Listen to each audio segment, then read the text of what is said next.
Hello friends, welcome to my channel. आज मैं एक बार फिर से आपके साथ कुछ नई टिप्स और ट्रिक्स लेके आई हूँ।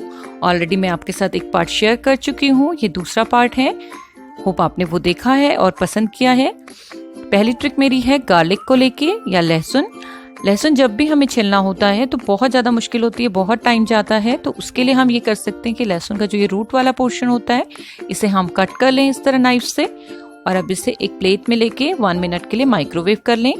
उसके बाद इसे पील करना बहुत आसान हो जाता है, क्योंकि इसकी जो स्किन होती है वो काफ़ी क्रिस्प हो जाती है और अंदर का जो पोर्शन है वो काफ़ी सॉफ्ट, तो ये इजीली लूज हो जाता है और इसे हम आसानी से पील कर सकते हैं। इस तरह करने से हमारा बहुत टाइम बचता है और ये बहुत जल्दी पील हो जाती है। इसी तरह आप दूसरा मेथड भी यूज कर सकते हैं। उसके लिए आप गार्लिक को इसी तरह रूट पोर्शन से अब हटा दीजिए इसका रूट पोर्शन, क्योंकि रूट से ही कनेक्टेड होती हैं सारी गार्लिक जो क्लोव्स होती हैं, और हथौड़ी से इस तरह स्ट्रोक कीजिए इसके ऊपर। तो ये देखिए आसानी से ये जो क्लोव्स हैं ये इजीली हट रही हैं इससे, और इसकी स्किन हट जाएगी आसानी से। इसके लिए ध्यान रखें कि आपकी जो गार्लिक है वो थोड़ी सी ड्राई हो, बिल्कुल भी गीली ना हो, क्योंकि फिर ये आपका मेथड काम नहीं करेगा। और इस तरह जो भी मेथड आपको कन्वीनियंट लगता है आप वो यूज कर सकते हैं। और इस तरह छिलने के बाद इन्हें वॉश करके इस तरह एयर टाइट डिब्बे में रख लीजिए, तो आपका काफी टाइम बचेगा। जब भी आपको जरूरत पड़ेगी तो आप इजीली यूज कर सकते हैं। और जब भी हम गार्लिक छिलते हैं तो बहुत बार स्मेल रह जाती है हाथ में, कितना भी हम उसे वॉश कर लें। तो उसके लिए हम विनेगर पानी में मिला के उसमें हाथ अपने डिप कर लें, तो ये स्मेल बिल्कुल चली जाती है। विनेगर नहीं है तो आप इसकी जगह लेमन जूस भी यूज कर सकते हैं। सेकेंड ट्रिक जो मेरी है वो है कोरिएंडर लीव्स को लेके या धनिया पत्ता। जब भी हमारे घर पे बहुत सारा धनिया पत्ता आ जाता है तो कई बार हम उसे चटनी बना लेते हैं, सब्जी में यूज कर लेते हैं, बट फिर भी बच जाता है। तो उसे स्टोर करने के लिए ये मेथड आप यूज कर सकते हैं। इसे अच्छे से वॉश कर लीजिए और जो भी इसकी गली हुई पत्तियां हैं जो खराब होने वाली हैं उन्हें हटा लीजिए, और इस तरह एक बॉक्स में आप टिश्यू पेपर की लाइनिंग करके इसमें धनिया पत्ता स्टोर कर लीजिए। बहुत ज़्यादा प्रेशर नहीं हो, कि मतलब थोड़ा लूज होना चाहिए, इसमें बॉक्स में स्पेस होना चाहिए उसके लिए, और धनिया पत्ता ड्राई होना चाहिए, तो ये खराब नहीं होता, काफ़ी दिन तक फ्रेश रहता है। ट्रिक नंबर 3 मेरी है एग बॉईल करने को लेके। जब भी मॉर्निंग में हमें बच्चों को सिर्फ एक एग देना होता है, या हमें एक ही एग की रिक्वायरमेंट है कि हमें सिर्फ एक एग बॉईल करना होता है, और गैस भी हमारी फ्री नहीं होती, क्योंकि मॉर्निंग में बहुत सारा काम होता है गैस पे, कभी कहीं पे कुछ ब्रेकफास्ट बन रहा है, तो उस टाइम हम इस तरह फॉइल पेपर में एग को रैप करके इसको पानी से भरे बोल में या इस तरह कप ले सकते हैं कि एग हमारा पूरा डिप हो जाए इसमें, और इसे 5 मिनट के लिए माइक्रोवेव कर लें। 5 मिनट इनफ है इसके लिए। मैंने थोड़ा ज़्यादा टाइम किया क्योंकि मेरे माइक्रोवेव में थोड़ा सा टाइम ज़्यादा लगता है। और 5 मिनट बाद अब देखेंगे कि ये बहुत अच्छे से बॉईल हो गया है। इस टाइम ये गर्म है, अब केयरफुली से निकालें, और अब एक ठंडे पानी का बोल रखें साथ में, उसमें इसे डाल के इसे अनरैप करेंगे। इसकी फॉइल हटा लेंगे हम, और इसे थोड़ा सा ठंडा होने के बाद इसे पील करेंगे। ये इजीली पील होता है, क्योंकि माइक्रोवेव में जब भी हम ऐसा कुछ करते हैं, एग को गर्म करने का भी कोशिश करते हैं, तो वो फट जाता है। लेकिन इस केस में ये बिल्कुल भी ऐसा नहीं होता, और बहुत ही अच्छा एग हमारा बॉईल होके निकलता है, और इसकी स्किन भी बहुत आसानी से निकल जाती है। ट्रिक नंबर 4 है चीज़ को लेके। घर पे चीज़ जब भी हम लेके आते हैं तो पूरा एक पैकेट जब खुलता है तो वो उतना यूज़ नहीं हो पाता, और उसको जब हम ग्रेट करते हैं तो वो ग्रेट भी ठीक से नहीं होता। तो ग्रेट करने के लिए तो आप ये कर सकते हैं कि ग्रेटर पे थोड़ा सा ऑयल ग्रीस कर लीजिए और फिर इसे ग्रेट कर लीजिए, तो ये बहुत आसानी से ग्रेट होता है और बहुत ज़्यादा चिपकता तो नहीं है। साथ ही इसे सेकेंड टाइम यूज़ करने की जहाँ तक बात है, मैं इसे पीसेस में कट कर लेती हूँ। जितनी मेरी रिक्वायरमेंट होती है उस हिसाब से मैं इसे पीस में कट कर लेती हूँ। अगर आपको 4 पीसेस में करना है तो 4 पीसेस में करके इस पे हम ऑयल लगा देंगे अच्छे से। मैं यहाँ पे 2 पीसेस में कर रही हूँ, और इसे एक फॉइल पेपर वाली शीट से कवर कर लीजिए। इससे ये क्या होगा कि इससे ऑयल से ये बचा रहेगा एयर के कांटेक्ट में आने से, और साथ में इसको हमने इस तरह कवर कर लिया है। तो जब भी हमें नेक्स्ट टाइम जरूरत पड़ेगी तो हमें जितना पीस रिक्वायरमेंट होगी उतना हम निकाल लेंगे, और बाकी का पीस हमारा सेफ रहेगा। और इसे इस तरह पैक करके एक एयर टाइट डिब्बे में रख लीजिए।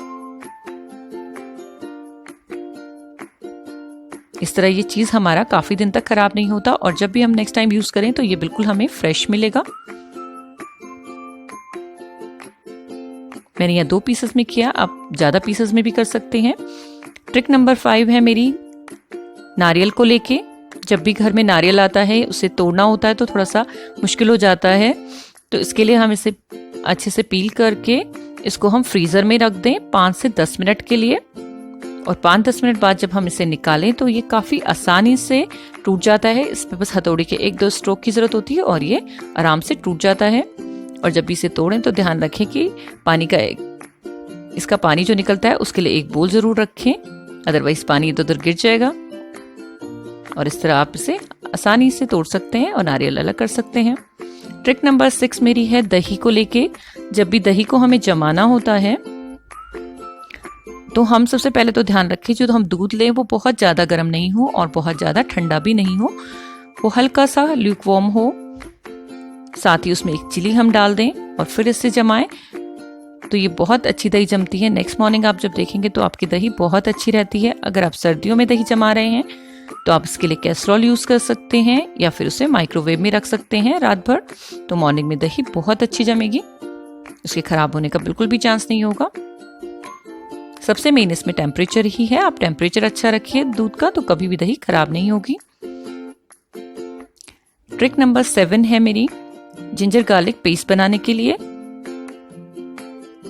सबसे पहले तो जिंजर गार्लिक को अच्छे से पील करके वॉश करके इसे ड्राई कर लीजिए। और ड्राई करने के बाद जब आप इसे पीसने लगें तो उसमें आप या तो ऑलिव ऑयल यूज कर सकते हैं या फिर विनेगर।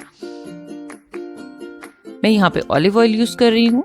आप इसको पीसते टाइम इसमें नमक भी ऐड कर सकते हैं। मैं नॉर्मली नमक नहीं डालती क्योंकि मैं भूल जाती हूँ कि मैंने इसमें नमक डाला हुआ है, तो सब्जी में नमक थोड़ा तेज हो जाता है। आप चाहे तो नमक डाल सकते हैं और फिर इसे इस तरह के एयरटाइट बॉक्स में पैक कर लीजिए तो ये कहीं भी खराब नहीं होता और काफ़ी दिन तक चलता है। अगर आप ज़्यादा क्वांटिटी में से बना रहे हैं तो आप इसे फ्रीज़र में भी रख सकते हैं। ट्रिक नंबर 8 है मेरी मिक्स फ्रूट्स को लेके कि उन्हें कैसे स्टोर करें।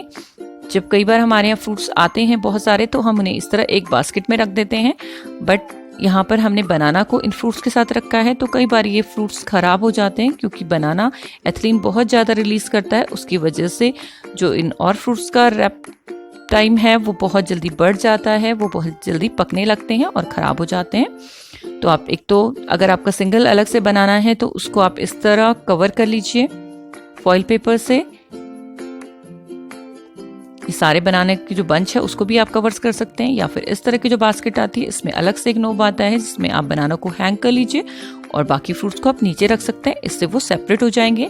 या फिर इन बनाना के लिए अलग बास्केट यूज़ कीजिए और जो फ्रूट आपने रखने हैं उसके लिए अलग।